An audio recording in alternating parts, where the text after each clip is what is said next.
स्वागत है आप सभी का मेरे YouTube channel political science with Ram में। तो मित्रों, आज एक और नई क्लास की शुरुआत करते हैं जिसका विषय है राजनीति विज्ञान का अन्य सामाजिक विज्ञानों के साथ संबंध, relationship of political science with other social sciences. तो आज की इस क्लास में हम मुख्यतः राजनीति विज्ञान का इतिहास के साथ संबंध देखेंगे। उससे पूर्व में थोड़ा राजनीति विज्ञान का अन्य सामाजिक विज्ञानों के साथ संबंध, इसके बारे में थोड़ा देख लेते हैं। राजनीति विज्ञान के अध्ययन में जो अन्य विषय हैं उनका सहयोग लेने की जो परंपरा है ये बहुत पुरानी है, और दूसरे शब्दों में हम यह भी कह सकते हैं कि राजनीति विज्ञान का अन्य सामाजिक विज्ञानों से जो संबंध है वह बहुत प्राचीन समय से चला आ रहा है। जैसे हम देखेंगे कि प्लेटो उन समस्याओं के समाधान में बहुत अधिक रुचि लेते थे जिनका संबंध कुटुंब की संरचना या शिक्षा की प्रकृति से था, और उसका कारण ये था कि उनकी यानी प्लेटो की दृष्टि में कुटुंब तथा शिक्षा का महत्व उस आदर्श राज्य के निर्माण में बहुत अधिक था जिसकी वह कल्पना कर रहा था। यानी प्लेटो आदर्श राज्य की बात करते हैं और उस आदर्श राज्य में कुटुंब और शिक्षा का बहुत महत्व था। तो प्लेटो ने शिक्षा और कुटुंब से जुड़ी हुई जो समस्याएं थी उनकी ओर ज़्यादा महत्व दिया। उसके बाद अरस्तु को अगर हम देखते हैं तो अरस्तु समाज में धन तथा प्रतिष्ठा के विभाजन को भी उतनी ही चिंता करते थे वो, जितनी कि इस बात की चिंता करते थे कि राज्य का संविधान किस प्रकार का है। इसी प्रकार विचारक अन्य हुए हैं लोक, हीगल तथा मॉन्टेस्क्यू। ये सारे विचारक जो थे इन्होंने भी राजनीति विज्ञान तक ही अपने विचारों को सीमित नहीं रखा, बल्कि नीति शास्त्र से जुड़े हुए जो प्रश्न थे उन पर भी गंभीरता से विचार किया। ऐसे ही आप कार्ल मार्क्स को देखेंगे तो कार्ल मार्क्स ने यह प्रयास किया कि राजनीतिक व्यवहार का जो मुख्य स्रोत है वो तकनीकी विकास तथा वर्ग संरचना के स्तर में खोजा जाना चाहिए। इन समस्त प्रश्नों का जो प्रत्यक्ष संबंध होता है वो किससे होता है? समाजशास्त्र से। तो इससे क्या पता लगता है कि राजनीति विज्ञान के साथ जो अन्य सामाजिक विज्ञानों का संबंध रहा है, उनका सहयोग लेने की जो परंपरा रही है वो बहुत पुरानी है। और 19वीं सदी के अंत में जो अंत तक ज्ञान की अपनी पृथक पृथक जो शास्त्र थे इनको विभाजित नहीं किया गया था, ये एक दूसरे में संपूर्ण रूप से समाहित थे।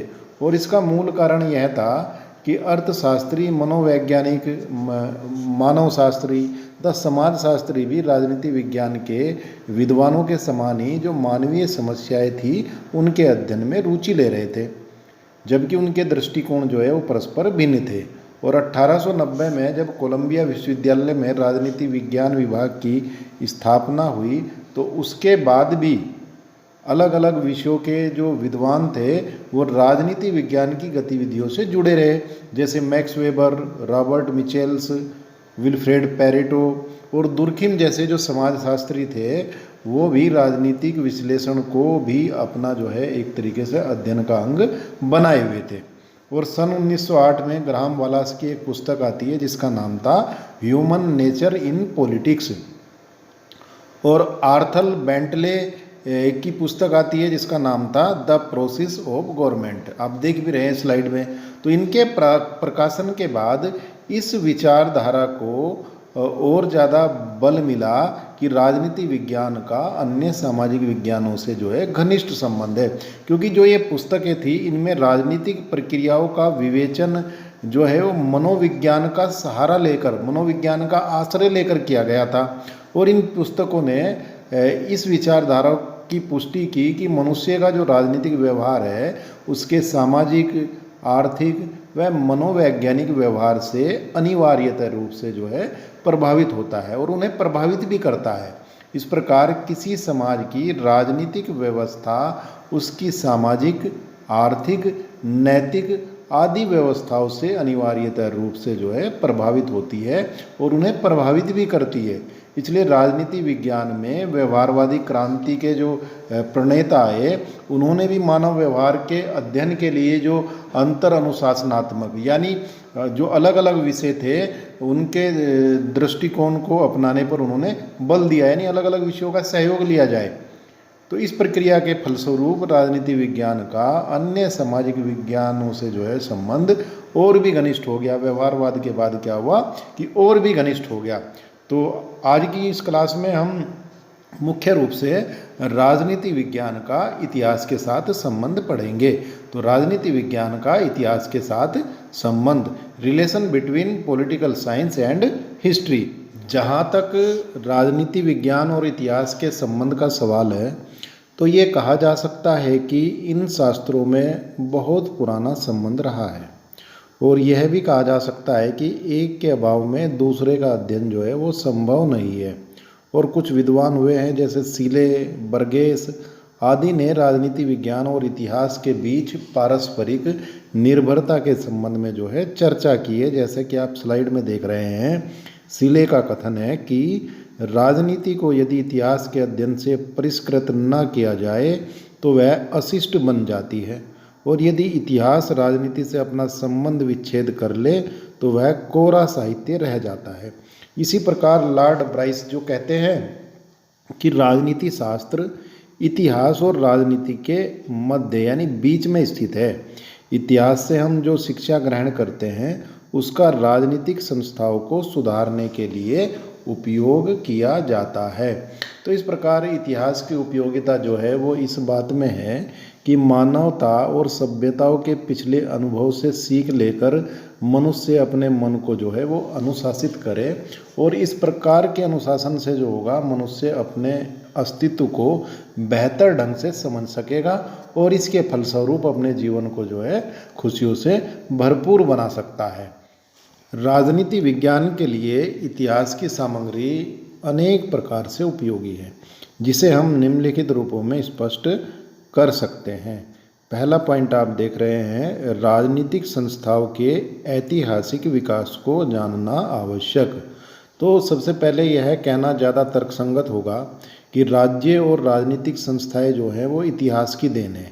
यानी प्राचीन काल में राज्य कैसा था, उसका स्वरूप कैसा था, और वर्तमान समय में जो राज्य है उसका स्वरूप जो है वो कर्मिक विकास का परिणाम एक तरीके से कहा जा सकता है। यानी उसमें एक कर्मिक विकास हुआ है। और प्राचीन काल में सरकारों का स्वरूप क्या था और आज के दौर में क्या है, इन सभी प्रश्नों का जो उत्तर है वो हमें इतिहास के माध्यम से ही मिलता है। तो प्रसिद्ध विद्वान गार्नर भी कहते हैं कि इतिहास हमें ऐसी सामग्री प्रदान करता है जिसके द्वारा हम राजनीतिक संस्थाओं के विगत तथा वर्तमान स्वरूपों की तुलना कर सकते हैं। यानी जो प्राचीन स्वरूप रहे हैं उनके और जो वर्तमान स्वरूप हैं उनकी हम तुलना कर सकते हैं, और इस तुलना के आधार पर हम कुछ निष्कर्ष भी निकाल सकते हैं। तो ये सामग्री हमें तुलना करने की, यानी राजनीतिक संस्थाएं पहले कैसी रही और वर्तमान में वो संस्थाएं कैसी है, इनकी आपस में जो हम तुलना करेंगे तो इसके लिए हमको सामग्री कौन देता है, इतिहास देता है। इतिहास हमें बताता है कि भाई ये संस्थाएं जो है, यानी हमारी कार्यपालिका, हमारी न्यायपालिका, हमारी विधायिका, या आप ये देखेंगे कि भाई जो सरकारें हैं, सरकार का स्वरूप, राजतंत्र, लोकतंत्र, तो इस प्रकार से यानी वो अपने प्राचीन स्वरूप में किस प्रकार थी, वर्तमान स्वरूप में किस प्रकार की शासन प्रणाली है, ये सब जो मटेरियल है, ये सारी सामग्री हमको इतिहास देता है, और जिनके आधार पर हम तुलना करके निष्कर्ष भी जो है वो निकाल सकते हैं। दूसरा पॉइंट है हमारा, इतिहास राजनीति विज्ञान के भावी आदर्शों तथा सिद्धांतों को निर्धारित करता है। तो इतिहास जो है वो मानव की सफलताओं का संग्रह तो है ही, साथ ही साथ जो मानव की विफलताएं हुई उनकी भी जानकारी हमको इतिहास देता है। और ये कहा जा सकता है यहाँ कि इतिहास राजनीति विज्ञान का एक तरीके से शिक्षक है, टीचर है, और अतीत में यानी शासकों द्वारा जो नीतियाँ अपनाई गई उनका परिणाम क्या रहा, वो कितने सफल हुए और कितने असफल हुए, ये सारी जो है आज के समय में जो राजनीतिज्ञ हैं इन घटनाओं से जो है वो सबक लेते हैं और वो सतर्क रहते हैं।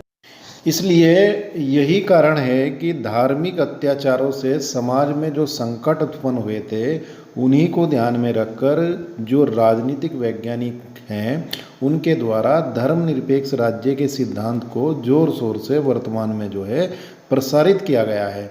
इसी प्रकार इतिहास ने हमें यह भी बताया है कि जिन देशों में नागरिक सरकारें कुशल व सक्षम नहीं होती और जिन देशों में गरीबी मिटाने के प्रयास नहीं किए गए हैं वहाँ बढ़ती हुई गरीबी और सामाजिक अत्याचार ने लोकतंत्रीय जो संस्थाएं हैं उनका जीवन भी एक तरीके से खतरे में डाल दिया है। इतिहास की इसी शिक्षा की ओर यदि राजनीतिक नेताओं ने ध्यान नहीं दिया तो लोकतंत्र का ढांचा जो है वह लड़खड़ाकर टूट जाएगा। तो यहाँ इतिहास की कुछ ऐसी शिक्षाओं का जो है अब उल्लेख मैं करूँगा आपके सामने, जो राजनीति विज्ञान के सिद्धांतों को निरूपित करने में सजगता का संदेश देती हैं। जैसे कि आप देखेंगे कि निरंकुश राजतंत्र जो है वो अभिशाप है। यानी राजतंत्र में निरंकुश अगर राजतंत्र होगा, कोई अंकुश नहीं होगा, तो वो समाज के लिए कैसा है? ये अभिशाप है। ये कहाँ से सीखा हमने? इतिहास से सीखा। ऐसे ही आपने साम्राज्यवाद के बारे में देखा कि साम्राज्यवाद के कारण से जिन देशों की स्वतंत्रता छिन जाती है उनका तो अपना पतन होता ही होता है। स्वयं जो साम्राज्यवादी देश हैं उनके लिए भी साम्राज्यवादी जो नीति है वो हितकरनी है। और आपने देखा साम्राज्यवादी शक्तियों को एशिया व अफ्रीका के जो मुक्ति आंदोलन हुए उनसे शिक्षा ग्रहण करनी चाहिए, ताकि जो संसार को व्यर्थ में एक तरीके से खून खराबे से बचाया जा सके।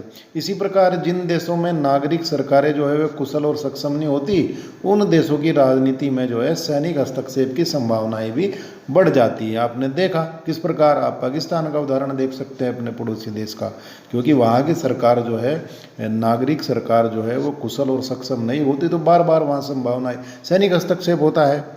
तो इसी प्रकार समाज के अगर किन्हीं वर्गों को प्रयत्न करके राजनीतिक सत्ता से अगर वंचित रखा जाता है, तो ये जो वर्ग है वो हिंसक साधनों से जो है सत्ता हथियाने का प्रयत्न करते हैं। ये सारी बातें जो है हमको इतिहास से पता लगती है, जिससे सचेत होकर राजनीतिज्ञ लोगों को जो है आगे की अपनी योजना बनानी चाहिए। पॉइंट नंबर 3, इतिहास भूत, वर्तमान तथा भविष्य तीनों के बीच एक सूत्र स्थापित करता है। तो इतिहास वर्तमान, भूत, भविष्य तीनों के बीच जो है एक सूत्र स्थापित करता है। तो राजनीतिक वैज्ञानिकों के विचार क्षितिज को विस्तृत बनाने का जो है इतिहास काम करता है। राजनीतिक विचारों और राजनीतिक दर्शन को इतिहास की संरचना में छिपी जो प्राचीन परंपराएं हैं उनके साथ बहुत अच्छी तरह से समझा जा सकता है।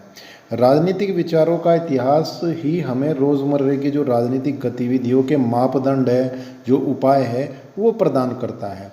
जब कभी राजनीतिक सत्ता का प्रश्न आएगा तो आप देखेंगे कि मैकियावेली का नाम जरूर आएगा, और मानव और समाज के बीच अगर संबंधों की बात उठेगी तो होब्स का, लोक का, रूसो का, इनका नाम आएगा, इनकी उपेक्षा नहीं की जाएगी।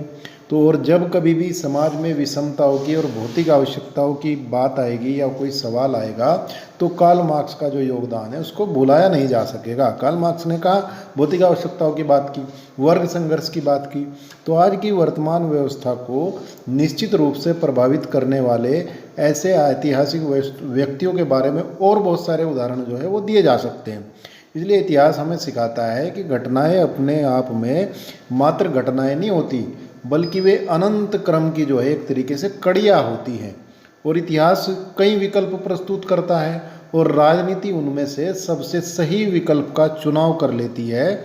इस प्रकार इतिहास भी अपनी तरह से राजनीति और राजनीतिक विश्लेषण का जो है ऋणी है, और इतिहास लेखन में जो राजनीतिक विषय होते हैं वो इतिहासकार को काफ़ी प्रभावित करते हैं।